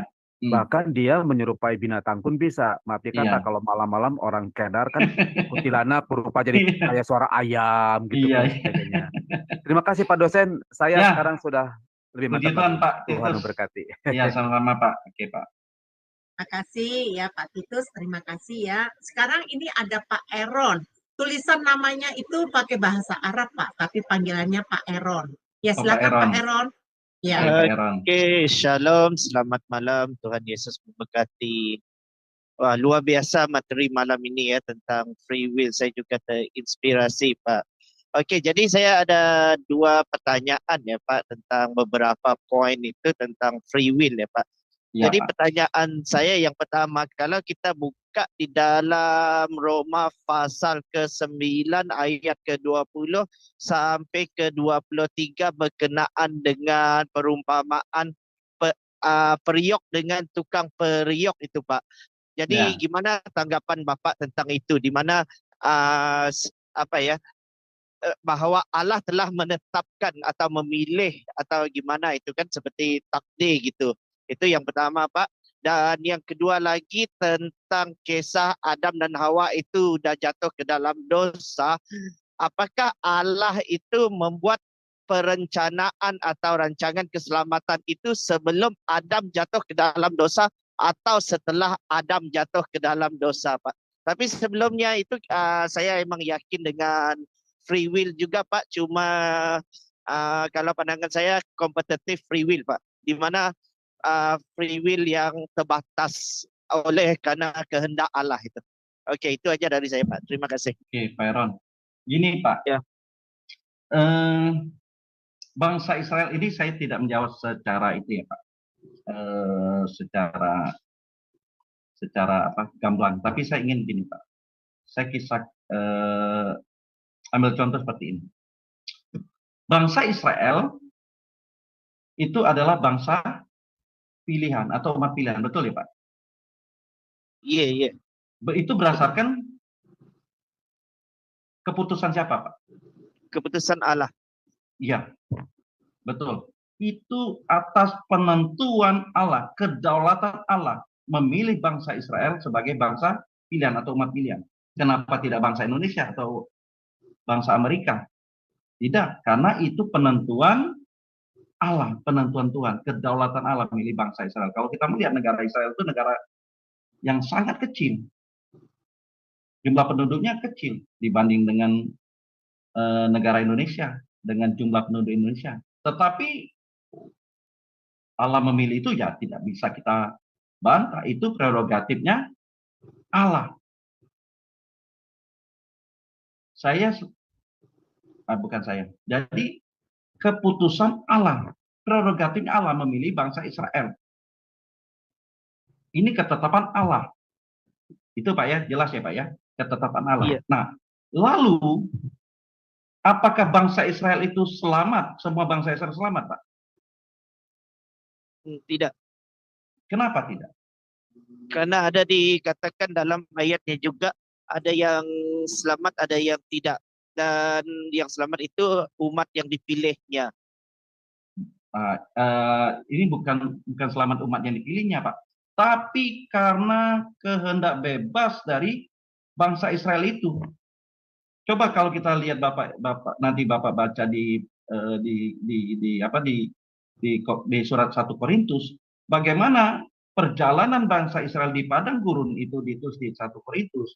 Mereka melawan perintah Allah, membantah, melakukan hal-hal yang tidak berkenan kepada Tuhan sehingga mereka dibinasakan oleh Tuhan di padang gurun. Hanya 2 saja yang selamat, betul? Iya. Kaleb dengan Yosua. Apakah itu penetapan Allah? Hanya Kaleb dan Yosua? Tidak kan, Pak? Betul nggak? Apakah Allah menetapkan hanya Kaleb dan Yosua yang sampai di tanah Kanaan? Tidak kan? Itu semua berdasarkan keputusan dari Yosua dan Kaleb, betul nggak Pak? Iya, iya. Nah, begitu juga kita, Pak. Jadi betul kita ini menjadi orang Kristen, kita menjadi orang percaya, Pak. Dan tadi Bapak bilang, oh ini ditetapkan, betul. Tetapi untuk sampai kita selamat, benar-benar selamat, sampai di kekekalan itu berdasarkan pilihan kita sendiri. Bukan penetapan Allah, Pak. Nangkep nggak Pak sampai di sini Pak Eron? Nangkep nggak sampai sini ya? Betul. Allah memilih, betul. Allah sudah menentukan bangsa Israel sama dengan kita. Allah memilih kita loh. Allah memilih kita sebagai umat pilihan, betul nggak Pak? Iya. Allah sudah memanggil, sekarang memilih kita. Lalu apakah kita tetap dalam keselamatan itu atau tidak? Bergantung kepada kesetiaan kita berdasarkan kehendak bebas yang ada pada kita. Apakah kita memilih setia atau tidak pada Tuhan sampai akhir hidup kita? Betul nggak Pak? Tadi kita bilang kita umat pilihan loh. Tuhan sudah panggil kita, udah kita dipilih nih. Tapi tidak cukup situ. Apakah kita setia sampai akhir hidup kita? Setia itu pilihan atau bukan Pak? Setia itu karunia dari Allah kalau dari pandangan saya Pilihan. ataupun Oh, bukan pemahaman saya karunia, Pak. Pak. Mohon maaf, Pak. Pilihan. Bukan karunia, Pak. Pilihan ya. Pilihan Iya, iya. kita, Pak. Pilihan atas dasar kehendak bebas yang ada pada kita. Betul ya, Pak ya? Oke. Ya. Nah, oke, mudah-mudahan ilustrasi ini nangkep ke Bapak. Oke Pak, nangkap. Oke. Tadi yang kedua apa ya, Pak? Saya lupa tadi apa. Tentang Adam dan Hawa itu jatuh dalam dosa, Pak. Oke, Adam dan Hawa Terus, jatuh dalam dosa. Apakah rencana Allah tentang keselamatan itu sebelum Adam dan Hawa jatuh ke dalam dosa atau setelah Adam dan Hawa itu jatuh ke dalam dosa? Keselamatan itu sudah pasti, Pak. Diberikan Allah setelah manusia jatuh dalam dosa. Berarti rencananya setelah Adam dan Hawa itu makan ya, Pak? Oh, sebenarnya gini, Pak. Ini saya agak melebar ya, Pak. Allah menciptakan Adam dan Hawa dengan nismat ayun, dengan hembusan roh yang dari Allah. Sebenarnya Allah ingin Adam itu, manusia pertama itu taat dan setia kepadanya. Ini rencana Allah nih. Adam dan Hawa itu taat atas perintah Allah pada saat mereka ditempatkan di Taman Eden. Tapi nyatanya mereka gagal, mereka tergoda oleh bujukan iblis memakan buah pengetahuan yang baik dan yang jahat itu. Nah, Allah kan tidak membiarkan loh, Pak, manusia ini berdosa dan tahu tadi kalau manusia berdosa upahnya adalah maut, kematian. Loh, kalau mati selesai, Pak. Iblis jadi menang dong. Kalau manusia mati. Makanya Allah mengutus anaknya yang tunggal. Untuk apa? Menebus dosa kita. Supaya kita beroleh keselamatan itu. Misal nih, Pak, kalau Adam dan Hawa tidak jatuh dalam dosa, kita tidak ada, Pak. Ini contoh. Ini ekstrim, Pak. Ini ekstrim aja nih. Saya ngomong ekstrim ya. Ini ekstrim, Pak. Ya dong, Pak. Loh, Adam dan Hawa tidak jatuh dalam dosa, hidupnya benar. Hidupnya setia. Loh. Ya kalaupun kita lahir ya kita tidak seperti ini, Pak. Mungkin kita ya apa ya? Ya lagi di Taman Eden ya. Iya, fun-fun aja udah, Pak. Main-main aja gitu. Ini versi agak liar nih, Pak. Tapi ini ya supaya kita kebuka lah pikiran gitu, Pak. Kalau misalnya Adam dan Hawa tidak jatuh dalam dosa, Pak, ya kita fun-fun aja, Pak. Main-main aja gitu. Kita tidak susah payah cari kerja, Pak. Cari duit gitu maksudnya. Oke, Pak. Kira-kira jawab ya, Pak Eran. Terima kasih, Pak. Oke. Terima kasih. Untuk berikutnya Pak Narto. Silakan Pak Narto. Unmute, Pak. Pak Narto. Saya udah minta untuk di-mute. Ya, silakan, Pak. Ya, selamat malam, Pak. Selamat malam, Pak Narto. Ya, saya mau nanya, Pak. Ya. Dua Ini Bapak hal. wajahnya nggak ada ya? Oh, nggak ada, Pak. Tapi orang-orang udah kenal saya, Pak. Oke. Saya mau nanya dua hal. Ya, Pak. Pertama, kapan malaikat diciptakan? Itu pertanyaan pertama. Kalau boleh pertanyaan yang sesuai dengan pelajaran hari ini, jangan menyimpang. Ya, jadi sesuai dengan topik topik ini, kebebasan, kehendak bebas. Kehendak bebas. Oke. Tuhan tahu nggak bahwa manusia itu akan jatuh dalam dosa? Itu aja pertanyaannya, Pak. Oke. Gini, Pak, kita percaya Allah itu maha. Pak Nato percaya Allah itu maha segalanya. Maha segalanya kan? Betul ya, Pak ya? Iya. Tahu, Pak. Tahu, Pak. Jadi Tuhan tahu bahwa manusia akan jatuh dalam Allah dosa. kan maha tahu, Pak. Kalau dia tidak mau tahu bukan Allah, Pak. Tapi Pak di sini luar biasanya, Pak. Luar biasanya apa? Tuhan tetap menaruh percaya kepada manusia. Karena tadi menghargai, menghormati manusia. Tuhan tahu, tapi dia tetap menaruh percaya kepada manusia. kepada manusia, dia taruh percayanya. Itu luar biasa loh Pak. Apa tujuan Tuhan tahu bahwa manusia akan jatuh dalam dosa? Gimana Pak? Sorry. Apa tujuan Tuhan bahwa dia tahu manusia pasti akan jatuh dalam dosa? Oh, nggak ada tujuan Pak. Orang dia mah tahu Pak, dia nggak ada tujuan. Nggak ada Ya kan? tujuan apapun, nggak ada motivasi. Tapi yang ini yang saya paham ya Pak ya. Ini yang saya paham. Karena kita tidak mungkin Pak dapat mengetahui alam pikirannya Allah. Kita tidak mungkin Pak siapa kita. Tapi ini berdasarkan saya, pandangan saya adalah Allah tetap menaruh percaya kepada manusia. Dia sudah memberi kehendak bebas dan tetap menaruh menghormati manusia sebagai makhluk ciptaannya yang istimewa dan mulia. Jadi Itu apa saja, tujuan Pak. Tuhan menciptakan, Pak? Tujuannya apa? Untuk menciptakan apa? Ciptakan alam semesta dan manusia di dalamnya. Tujuannya Oh, kalau dia tidak, nah ini Pak, kalau dia, nah ini panjang lagi Pak, bukan kehendak bebas lagi nih, jadi agak menyimpang nih Pak. dari Jadi agak kehendak bebas menyimpang. itu kita tahu tujuan Tuhan menciptakan. Tujuan dari Tuhan menciptakan manusia adalah supaya manusia itu dengan kesadarannya, dengan kerelaannya taat dan setia kepadanya, Pak. Dari mana bisa manusia itu akan taat, Pak? Nah, tapi iya, itulah dia percaya kepada kita sebagai manusia supaya kita ini dengan kesadaran harusnya taat, tapi manusia faktanya tidak terjadi kan melanggar. Tapi Pak, ini luar biasanya Pak. Dia tetap menaruh percaya kepada kita nih. Kita yang ada di sini sebagai umat-umat pilihannya.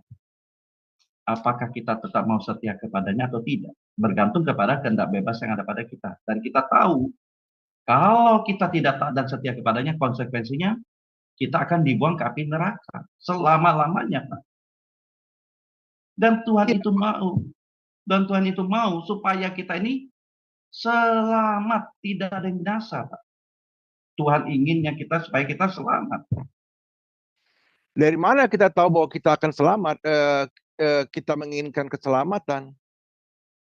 Loh, Bapak nggak mau selamat? Dari mana saya tahu bahwa saya akan mau selamat? Nggak, pertanyaan saya, ini sorry Pak. Pak Narto ingin selamat atau tidak? Saya tanya dulu, sorry. Iya, saya ingin selamat. Nah, kalau Karena Bapak ada ingin... sesuatu, karena ada sesuatu yang bisa membuat saya tidak selamat.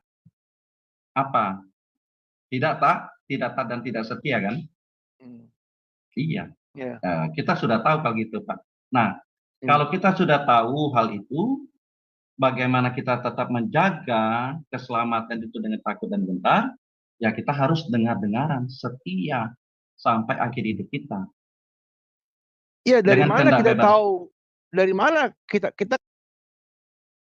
Oke, maaf Pak, saya ini nggak tahu siapa yang mute dia, tapi ternyata ada co-host yang mute dia. Karena gini Pak Narto, nanti kita akan membicarakan lagi soal ini kalau ada waktu ya, karena tadi udah jelas sekali pengajarannya yang tadi dikatakan Pak dosen saya, Pak Jos, bahwa kehendak bebas diberikan kepada manusia ya, tapi manusia itu melakukan kebebasnya harus sesuai dengan kehendak Allah. Jadi tadi saya sudah bacakan ayat juga di dalam Mazmur yang mengatakan kalau manusia tidak punya hikmat boleh disamakan seperti hewan. Nah, hewan akan dibinasakan. Jadi karena kita bukan hewan, kita adalah makhluk yang mulia, jadi kita berbeda. Jadi untuk kita menerima keselamatan itu, apakah kita mau mengikuti kehendaknya Tuhan? Kalau kita mau mengikuti kehendak Tuhan, pasti kita akan diselamatkan. Amin. Dari mana benar. kita tahu bahwa ada perubahan dalam hidup kita? Kita tidak mengikuti lagi hidup manusia yang penuh sandiwara. Yang ada berkata, dunia ini penuh dengan sandiwara, ya. Tetapi kita anak-anak Tuhan ini bukan umat yang bersandiwara. Jadi kita bukan aktor-aktor movie yang mempermainkan satu acting untuk menampilkan siapa diri kita. kita, tetapi kita adalah manusia-manusia yang harus menyangkal diri, memikul salib, dan mengikut Dia. Jadi fokus akan panggilan Tuhan. Pak Narto, jangan kemana-mana. Nanti setelah selesai ini saya izinkan Bapak untuk berdiskusi dengan Pak Jos. Kalau Pak Jos belum ngantuk ya. Kita lanjut dulu acara ini untuk Ibu Lina. Ibu Lina Kirana, silakan Bu Lina. Iya, shalom. Shalom Ibu Lina, shalom. Maaf Pak, tadi saya nggak begitu, maksudnya saya datangnya telat ya. Jadi saya cuma mau tanya begini, kan kita itu dikasih kehendak bebas ya, dan gitu dari awal ya, dari Adam dan Hawa, dia dikasih kehendak bebas, sehingga dia sendiri yang mengambil buah itu. Allah tahu, tapi Allah maksudnya bukan membiarkan, tetapi mengizinkan gitu ya Pak, atau bagaimana? Karena kalau di kehidupan sehari-hari kan orang selalu bilangnya contoh aja gitu ya, kayak ini jodoh dari Tuhan, padahal sebetulnya kita harus tanya maksudnya kita berhikmat gitu ya.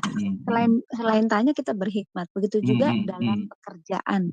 Kita juga harus tanya Tuhan dan berhikmat, apakah ini benar dari Tuhan atau keinginan kita, karena kebanyakan kan kita tuh lebih kedagingan kan gitu ya Pak ya. Nah, berarti itu bukan maksudnya berarti kita harus tanya Tuhan gitu kan, bukan asal wah ini kayaknya dari Tuhan nih, padahal belum tentu. Nah, yang saya mau tanyakan, jadi segala sesuatu itu bukan bukan kita main maksudnya ambil keputusan wah ini dari Tuhan, tapi kita harus sabar dan tunggu sampai Tuhan kasih apa yang kita inginkan, walaupun Tuhan kasih kehendak bebas, tetapi kita sabar gitu ya Pak. Terima kasih. Ya betul Bu Lina. Jadi sebenarnya dengan kehendak bebas yang ada pada kita, yang mana sejatinya kita harus arahkan untuk melakukan kehendak Allah. Jadi segala sesuatu, keputusan kita itu sebenarnya berdasarkan dari Allah. Nah, tadi disampaikan adalah hikmat. Tentu kita berdoa, dari berdoa itu Tuhan berikan hikmat kepada kita, sehingga kita benar-benar melakukan keputusan itu berdasarkan dari keputusan Allah. Apa tanda-tandanya? Tentu ukurannya itu ada damai sejahtera, ya, ada damai sejahtera. Tentu juga kita melihat dari pemandangan kita. Tentu juga Bapak Ibu, kita tidak bisa menafikan logika kita ya, logika kita, intelektual kita juga kita harus rasional gitu ya. Tapi di atas semuanya itu kita tentu minta pertimbangan Tuhan, dalam hal ini kita bawa dalam doa setiap keputusan kita itu. Biasanya ada, kalau kita itu minta konfirmasi lah, biasanya ada konfirmasi, Tuhan berikan konfirmasimu, tandamu kalau ini benar keputusannya dari Engkau. Biasanya kita minta seperti itu ya, apa yang kita sampaikan itu, sehingga kita benar-benar tidak salah dalam mengambil keputusan itu. Jangan keputusan itu keputusan ego kita, keputusan pribadi kita. Dan ini memang perlu tadi kesabaran, tanda-tanda yang Tuhan berikan kepada kita untuk kita mengambil keputusan. Jadi betul Bu Lina, ya, apa yang Bu Lina sampaikan itu ya, memang butuhkan sabaran, tanda-tanda atau konfirmasi dari Tuhan, kita memang butuhkan hal itu supaya tidak salah dalam mengambil keputusan. Terima kasih Bu Lina. Iya, terima kasih Pastor. Iya. Ya, baik. Pak, ini tadi di dalam chattingan ada satu pertanyaan. Kebetulan Pak Yuli Sabto ini tiba-tiba internetnya mati. Dia tinggal di Solo, ya. Dia bertanya begini, Pak. Izin bertanya, Pak Jos, bagaimana kedaulatan Allah Tuhan dan kehendak bebas manusia dapat bekerja sama dalam proses keselamatan manusia? Oke, kalau kedaulatan Allah itu adalah Allah ingin supaya kita selamat. Itu kedaulatan Allah. Allah ingin semua kita selamat. Makanya Tuhan Yesus mati untuk semua manusia. Bukan hanya untuk orang Kristen, tapi untuk semua manusia. Lalu, kehendak bebas kita apa? Adalah bagaimana kita bertanggung jawab atas keselamatan yang Tuhan sudah anugerahkan kepada kita. Kita kerjakan keselamatan itu dengan takut dan gentar. Kita kerjakan dengan takut dan gentar keselamatan itu supaya benar-benar keselamatan itu menjadi milik kita sepenuhnya. Dengan kehendak bebas yang ada pada kita, kita melakukan kehendak Allah. Dengan melakukan kehendak Allah, artinya kita mengerjakan keselamatan itu dengan takut dan gentar sampai kita menutup mata di bumi ini. Jadi kedaulatan Allah semua kita mau selamat, tetapi Allah tidak bisa mengintervensi loh. Itu tadi saya bilang, nanti akan kita lari kemana? Ke soteriologi. Sekali selamat tetap selamat. Apakah itu benar apa tidak? Nanti biar pengajar yang mengajar soteriologi. Tapi kita harus tahu bahwa Allah ingin semua kita selamat, itu kedaulatan Allah. Tetapi dalam kedaulatan Allah, Allah tidak bisa mengintervensi, oh ini kamu selamat, ini tidak. Oh, Allah yang jahat kalau demikian. Allah ingin kita semua selamat, tetapi dalam keselamatan itu yang Tuhan anugerahkan kepada kita yang ada pada kita yaitu kehendak bebas, kita arahkan untuk melakukan kehendak Allah, untuk mengerjakan keselamatan itu dengan takut dan gentar, sehingga kita benar-benar selamat apa yang diinginkan oleh Allah supaya kita selamat, semua manusia selamat. Demikian Bu Heni. Kiranya bisa menjawab baik. Ya, kiranya bisa menjawab. Baik, nanti mudah-mudahan Pak Yuli Sabto ini mendengarkan siaran kami kembali dan dia bisa menerima jawabannya. Pak, jadi jelas sekali yang Bapak ajarkan tadi mengenai kehendak bebas ini. Ada kehendak Tuhan, ada juga kehendak diri sendiri. Ya. Nah, dalam sikap melakukan ini tentunya kita harus berhati-hati. Di dalam beberapa minggu yang lalu, saya dapat telepon dan untuk memberikan saya introduksi ya untuk melakukan hal yang menurut saya itu bukan adalah kehendak Tuhan. Tentunya saya yang sudah diberikan hikmat oleh Tuhan dan saya tidak mau disamakan seperti hewan yang akan dibinasakan ya. Jadi saya harus mengambil sikap dan tindakan saya apa yang Tuhan mau dalam hidup saya. Jadi kalau ada orang menyuruh kita untuk memblokir orang tersebut karena dia tidak suka terhadap orang tersebut, kita jangan melakukan itu. Ya, karena kita adalah anak-anak Tuhan. Kita tidak boleh menutupi kehendak Tuhan dalam hidup kita. Karena kehendak Tuhan berkata berdamailah terhadap setiap orang, ya. Bahkan terhadap musuh kita juga harus berdamai. Jadi kehendak bebas itu bukan berarti kita ikutin kemauan orang tersebut, tetapi kita harus mengikuti kehendak Allah, kehendak Tuhan di dalam kehidupan kita. Walaupun resiko yang saya dapat, yang saya terima, saya tidak menyesal karena saya tahu apapun yang Tuhan izinkan terjadi di dalam kehidupan saya, ada maksud Tuhan, ada rencana Tuhan. Jadi itulah yang namanya surrender terhadap kehendak Tuhan, Allah yang memimpin hidup kita. Benar nggak Pak Jos? Ya, betul Bu. Ya, jadi saya tidak lagi bebas melakukan. Jadi saya katakan semenjak saya jadi orang Kristen, hidup saya seperti di penjara. Jadi saya tidak mengikuti kehendak daging lagi. Maunya sih ikut-ikutan. Umpamanya gosipin orang, ikut-ikutan gosipin orang. Terus menjelek-jelekin orang atau menuduh orang, itu maunya ikutan. Tapi daging dengan kehendak daging dengan kehendak roh berbeda. Jadi kita harus bisa memisahkan, baru kita disebut cerdas ya Pak ya. Kalau enggak kita enggak cerdas dalam hal ini. Nah itu kehendak bebas itu juga harus kita pergunakan dengan baik. Tadi Pak Narto, bagaimana kita tahu? Bagaimana kita tahu? Ya kamu tahu kalau kamu udah tertanam di dalam Tuhan.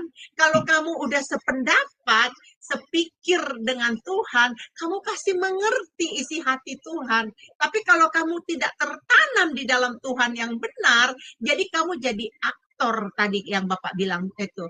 Manusia bukan robot. Betul nggak Pak? Iya, betul, Bu. Aku dapat sesuatu Pak hari ini Pak. Dapat dari Bapak ini, manusia bukan robot, pemain panggung sandiwara, ya, bukan demikian. Baik Pak, ini waktu kita karena sudah larut ya, saya minta ke Pak Jos untuk merangkum kesimpulannya apa yang dibicarakan tadi, kemudian tutup kita di dalam doa Pak. Oke, terima kasih Bu Eni. Bapak Ibu, mohon maaf kalau ada jawaban dari Bapak Ibu yang belum bisa saya penuhi dengan baik. Tapi gini Bapak Ibu, kehendak bebas yang ada pada kita itu luar biasa. Tidak ada makhluk lain yang kita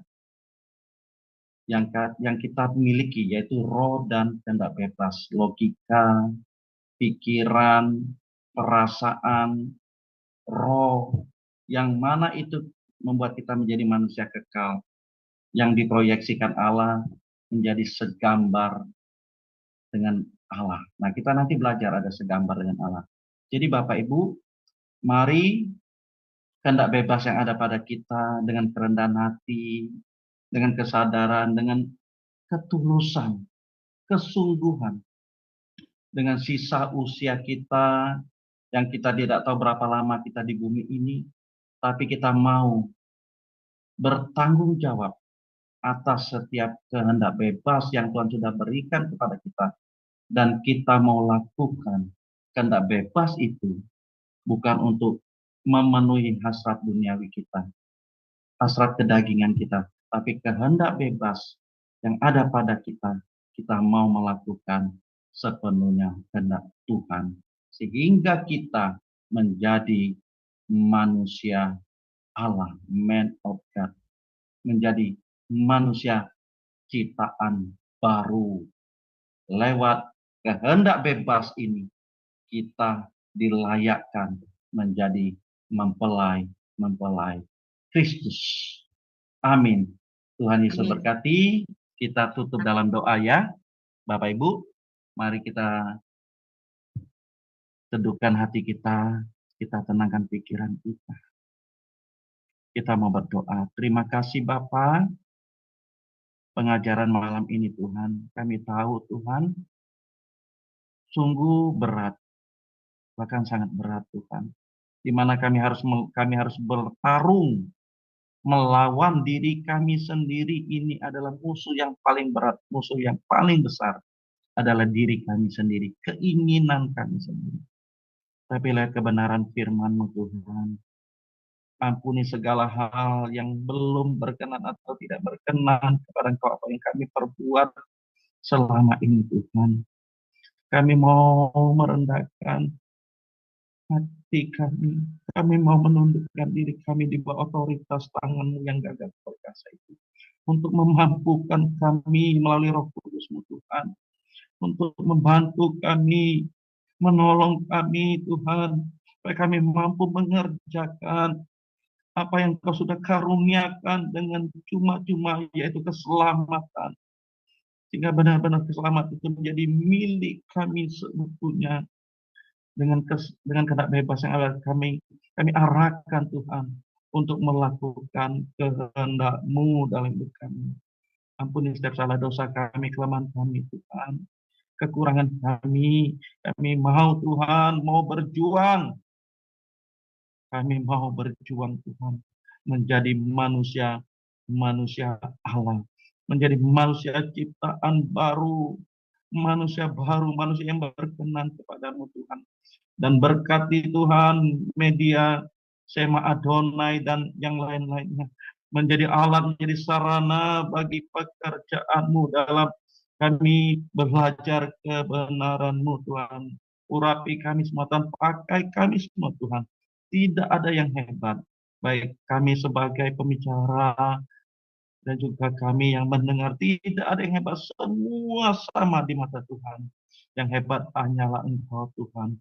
Roh Kudus menolong kami, membantu kami Tuhan, supaya kami benar-benar memiliki kesatuan hati, memiliki kerendahan hati untuk belajar kebenaran-Mu, dan kami tidak menjadi manusia yang sombong, karena kami tahu Tuhan, kalau sampai kami memiliki roh kesombongan, pasti itu akan dibuang, dihajar oleh Tuhan. Dan kalaupun kami memiliki itu Tuhan, kami mau bertobat dan berubah, supaya kami benar-benar Tuhan memiliki hatimu, kami memiliki pikiranmu, memiliki perasaanmu Tuhan, dan itu kami peragakan dalam kehidupan kami. Berkati Tuhan kami semua yang hadir, baik melalui media Zoom dan juga yang akan menyaksikan atau menonton di kemudian hari. Kami serahkan Tuhan, kami umat-umat-Mu pada malam ini di dalam tangan pengasihan-Mu. Terpujilah nama Bapa sampai kekal, dari kekal sampai kekal, dan selama-lamanya. Kami sudah berdoa dan mengucap syukur, haleluya. Amin. Amin. Kami mengucapkan terima kasih, Tuhan Yesus memberkati.